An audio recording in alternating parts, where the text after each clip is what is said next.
What's up, Broncos Country? Dude, you're not going to believe what just happened. Jim Harbaugh literally handed the playoffs to the Denver Broncos on a silver platter. That's right. The guy decided to rest Justin Herbert in the most important game of the season. It was like winning the lottery without buying a ticket. Sean Payton must still be laughing because the Broncos just won the AFC West for the first time since 2015, and there's an explosive detail about this victory that nobody's talking about. Stick with me till the end because what I'm going to reveal about the Broncos' playoff strategy will completely change how you see this team. This could be the beginning of something historic in Mile High.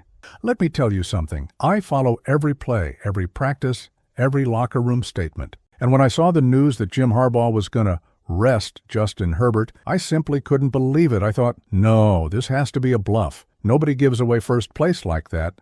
But it wasn't a bluff. It was real. Jim Harbaugh really decided it wasn't worth risking his star quarterback against the murderous pressure of the Denver Broncos defense. And look, I can't totally blame him. Did you see the massacre the Houston Texans put on Herbert? The guy spent the whole game on his back, seeing ghosts, getting beaten like a punching bag. The Chargers' offensive line simply doesn't exist when facing a real pass rush. Now compare that to what the Broncos have. We're not talking about just any pressure. We're talking about the most suffocating defense in the NFL in 2025. Nick Bonito is having the season of his life. Jonathan Cooper is a sack machine. And Pat Surtain, too?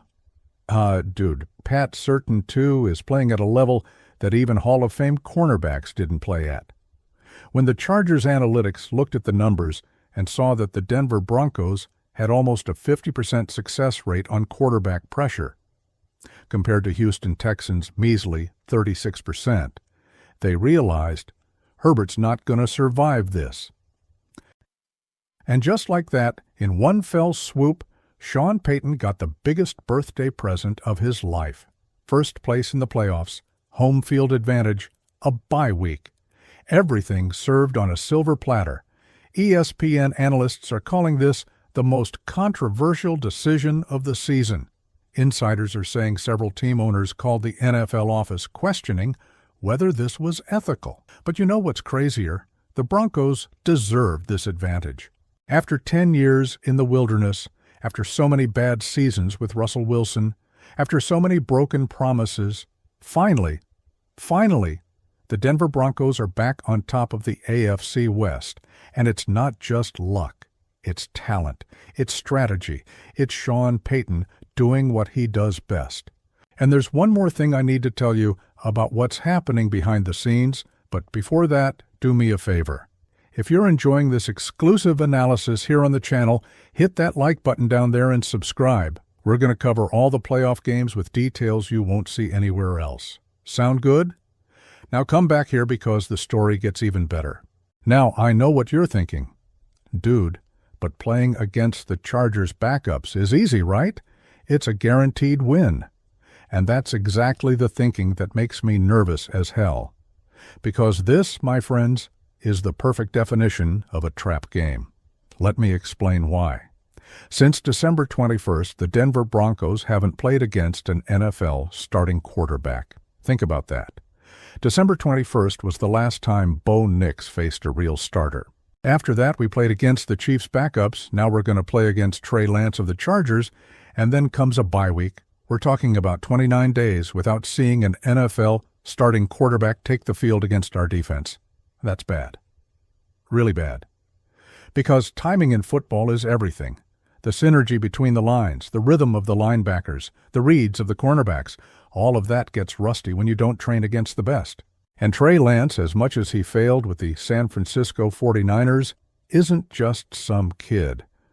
The guy was a first-round draft pick. He's got an arm that throws rockets. During the Chargers preseason, I watched all his games, and there were moments when he played exceptionally well. Yes, Kyle Shanahan couldn't develop him, but that doesn't mean he's bad. It means Shanahan has a very specific system that didn't fit. In Jim Harbaugh's scheme, with a more physical, more direct philosophy, Trey Lance can be dangerous, especially because he brings something Justin Herbert doesn't bring: mobility. The guy can run. And one of the few weaknesses of the Broncos' defense is containing mobile quarterbacks on third down.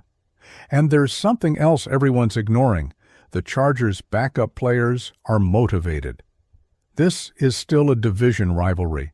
These guys want to prove their worth, want to earn contracts, want to show Harbaugh they deserve more playing time. They're going to come under the field at Mile High with everything.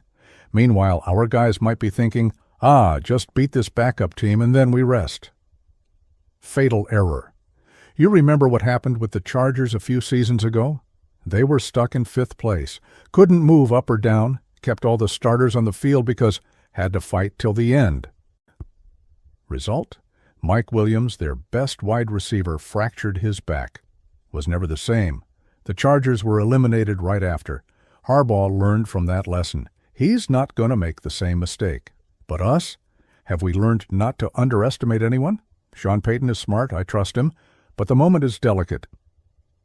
If we come out flat, if we don't take this seriously, we could get a giant wake-up call, and then everyone's going to laugh at us. Look at that, loss to the Chargers backups at home. According to sources close to the locker room. And look, this information is hot. Sean Payton is planning something special for this game. He knows the danger. He's already called the team leaders, Alex Singleton, Pat Certain II, Bo Nix, and made it clear, no relaxing. No looking ahead to the next game. This one is the Super Bowl for us. Gotta dominate. But now comes the part that's gonna blow your mind. Did you know the playoff script this year is almost identical to the 2015 script when we won Super Bowl 50? I swear to you, it's scary how things are lining up. In 2015, we had first place. Today, if we beat the Chargers, we have first place. In 2015, we faced the Steelers in the divisional round. Today, if everything goes as expected, we're going to face, guess who? The Steelers.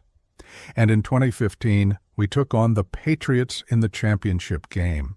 If the Patriots win their round, we'll be looking at an exact replay of that legendary game. And the ending? Playing the Super Bowl in the same stadium where we won the title in 2015. It's like the universe is conspiring in our favor. Some call it coincidence. I call it destiny. But let's not fool ourselves. The path won't be easy. The Buffalo Bills are playing great. Josh Allen is at an absurd MVP level. If they beat the Jaguars, and they probably will, we might have to face them here at Mile High in the first round. Can you imagine? Bo Nix, the phenomenon rookie, against Josh Allen, one of the best quarterbacks in the league, at home, with the deafening crowd of Broncos fans. Dude, I'm going to tell you, Bo Nix is special. What this kid did this season is cinematic. Nobody expected it. Everyone thought we'd finish third, maybe fourth in the division. But Bo Nix said, no, I'm going to prove all of you wrong. And he did. The guy is playing with a confidence, a field reading, a coolness that seems like a 10-year veteran.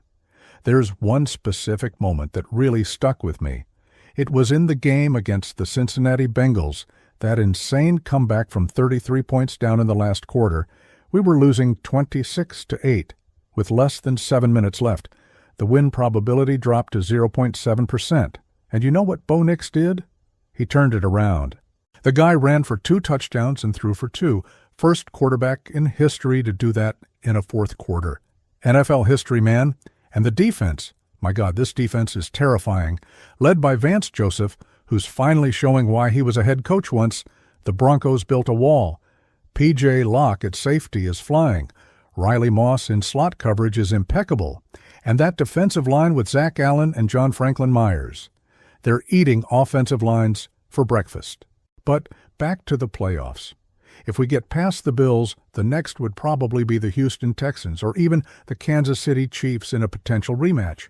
And dude, playing against the Chiefs at home in the playoffs with the chance to eliminate them after years of their dominance, that would be poetic.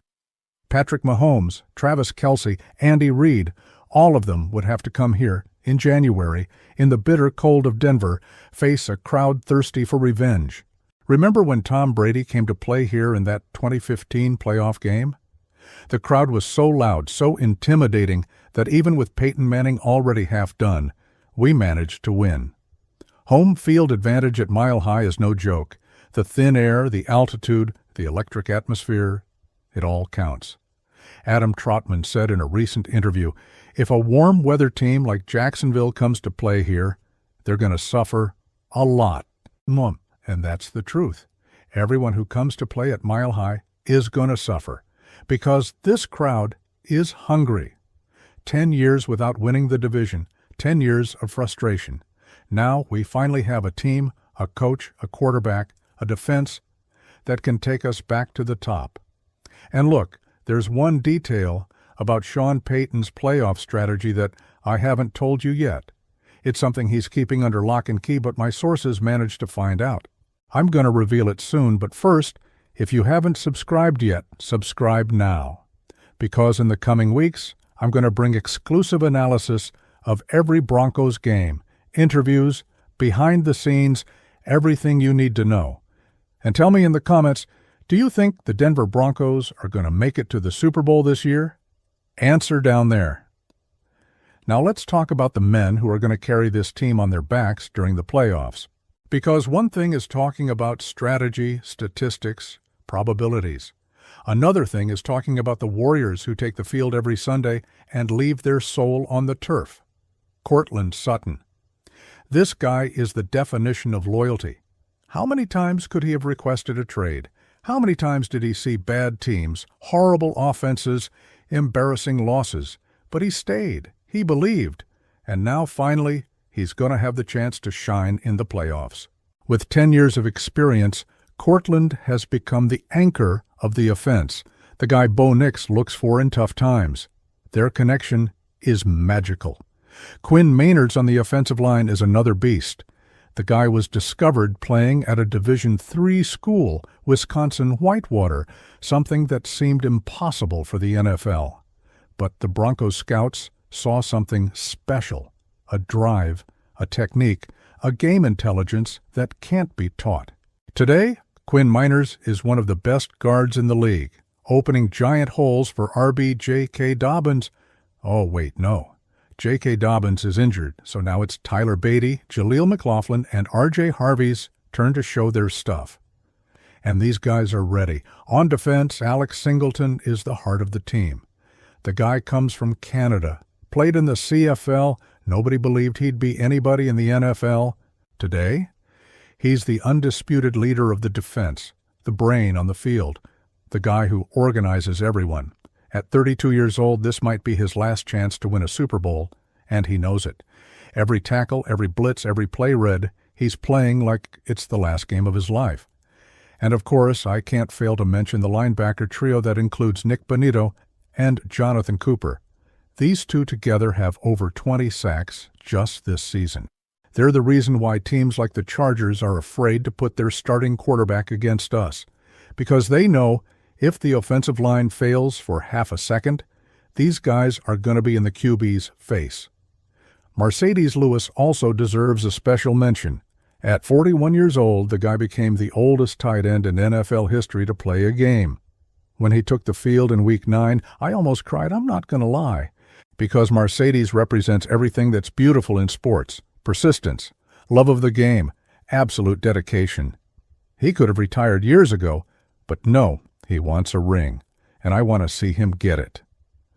But in the end, all of this whole magical season, this whole historic campaign has one name: Sean Payton. The guy everyone said was washed up, the guy who was humiliated in Denver with Russell Wilson, the guy who had to swallow criticism, jokes, disrespect for a whole year. And you know what Sean Payton did? He rebuilt, brick by brick, player by player, play by play. He took a destroyed team without confidence, without identity, and transformed it into a Super Bowl contender. ESPN analysts say this is the best coaching performance of his career. And look, the guy won a Super Bowl with Drew Brees in 2009. But what he's doing now, it's even more impressive, because he took a rookie quarterback, a defense full of young guys, and created a machine. When they asked him about winning the AFC West, You know what Sean Payton said? We put the hats and shirts in the players' lockers, but we're not celebrating anything. This is the first step of a three-step process. 3 steps. Win the division, win the AFC, win the Super Bowl. That's the mindset. No premature celebration, no hoisting mission accomplished banners. It's work, focus, dedication. And that's why I believe this team can go far, because they're not satisfied. They want more. Meanwhile, you see the New England Patriots celebrating a division title like it's the Super Bowl, posting photos on social media, throwing parties. And guess what's going to happen to them? They're going to be eliminated in the first round, because they've already settled, already been satisfied, while the Broncos, they're hungry. So here's the naked truth, straight from a fanatic fan who follows every move of this team. The Denver Broncos have everything to make it to the Super Bowl this year. We have the coach, we have the quarterback, we have the defense, we have the crowd, we have the momentum, and now thanks to Jim Harbaugh, we have first place and home field advantage. But there's one last thing I need to reveal to you. That secret detail about Sean Payton's strategy that I mentioned before? My sources told me he's preparing a revolutionary game plan for the first round of the playoffs, something nobody would expect, something that could completely change the way teams defend against us. And I'm going to tell you all about it in the next video. But only if you subscribe to the channel and turn on notification bells, because this information is a bomb, and anyone who's not subscribed is going to miss out. So answer me down here. Do you believe the Denver Broncos are going to win the Super Bowl this year? Which playoff game are you most anxious to see? And who do you think will be our toughest opponent along the way? Comment there. And look, if you like this video, share it with that friend of yours who's a Broncos fan too, because Broncos Country needs to be united on this journey. We waited 10 years for this. Now it's our time. Go Broncos! Let's get that ring.